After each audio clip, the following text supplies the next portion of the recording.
We're back with a little PGA Tour price check. Welcome in here on The Sweat. We're going to bring in Geoff Ulrich as well as Len Hochberg. We got a DK contributor, a man from Rotowire. It's great to see you both, obviously. Checking in on DFS as well as, if we have time, sportsbook, mostly DFS here on the RBC Canadian Open, guys. Begins this weekend. We are all excited. We have 6 guys at the event with a salary over $10K. That's highlighted by Scotty Scheffler.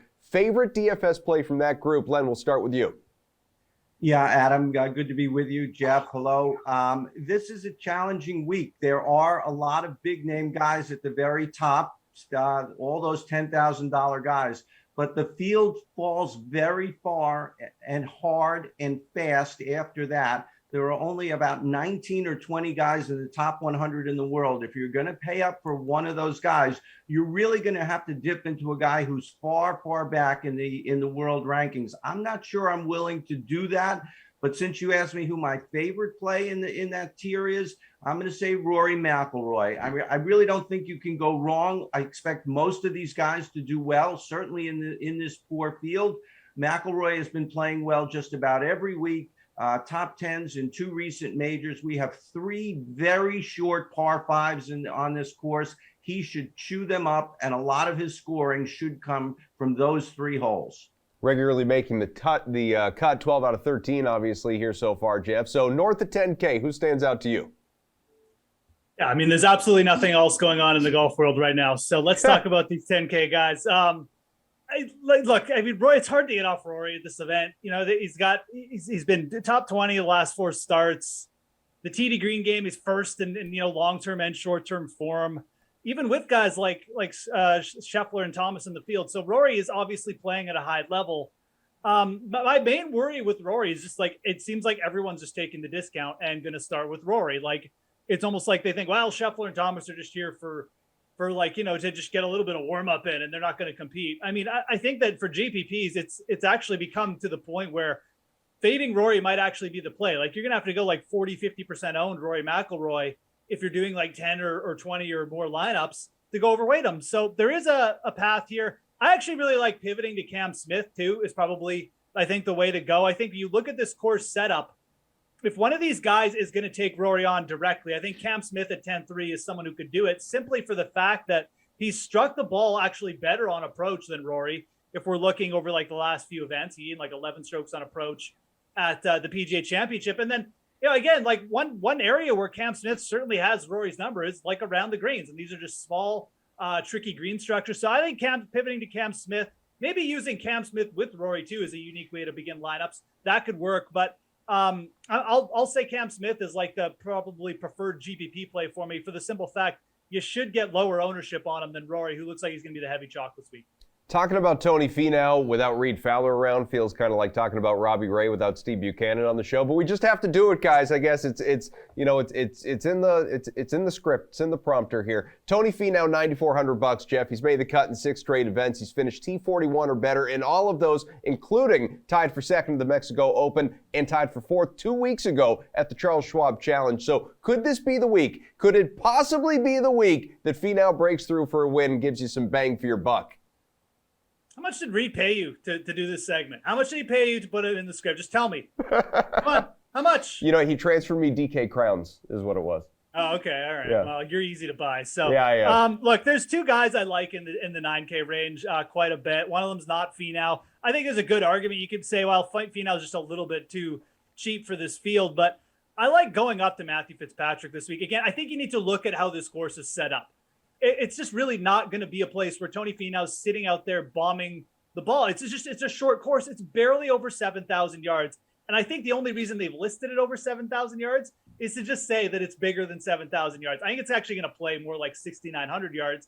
And it's going to be a really easy setup for these players. That means iron play, putting.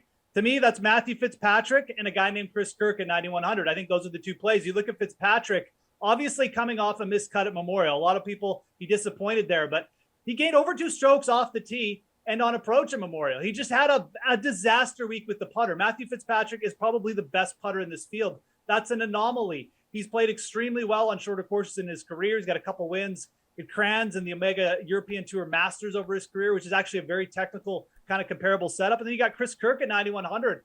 just feels like he's going to go overlooked because people don't want to pay $9K for Chris Kirk.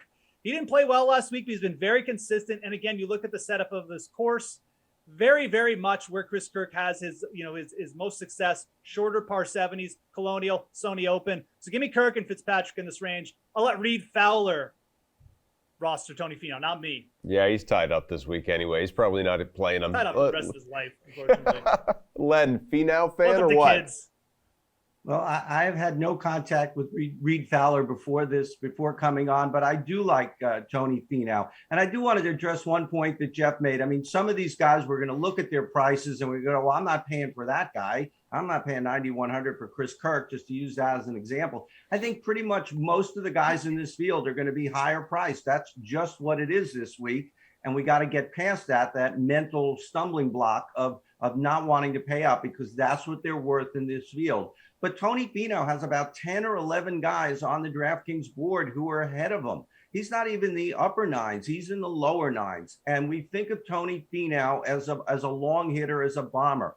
But he's just coming off another top 5 at Colonial, at the Charles Schwab. And, he's really starting to come around. He was second in Mexico.